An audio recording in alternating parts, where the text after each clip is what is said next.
ஆக்சுவலாக சைட் இப்படி தான் நமக்கு இருக்குது. என்னதான் இது வந்து ஒரு 40/60 இருந்தாலும் பாருங்கள், இது 40, இந்த சைடு 60,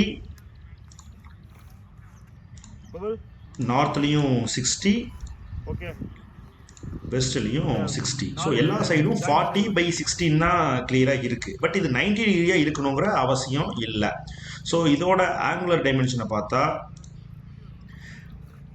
இந்த கார்னரில் 97.94 டிகிரி இருக்குது.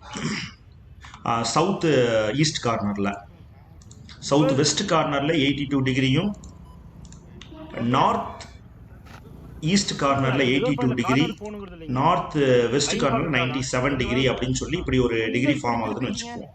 ஸோ இப்படி இருக்கிற ஒரு சைட்டில் நம்ம எப்படி இதே சேம் 4 ஃபீட் நம்ம இங்கே பிளான் பண்ணியிருந்த மாதிரி 4 ஃபீட் எல்லா சைடு விட்டால் எப்படி ஸ்கொயராக இருக்கும்? இது வந்து பாசிபிளாக இல்லை. இதை தான் நம்ம சைட் மார்க்கிங் அப்போ மேனுவலாக செய்யும்போது நிறையா மிஸ்டேக்ஸ் வந்துடுது. எங்கே ஜாஸ்தி கொடுக்கணும், எங்கே குறைவாக கொடுக்கணும் அப்படிங்கிறது தெரியாமல் போயிடுது.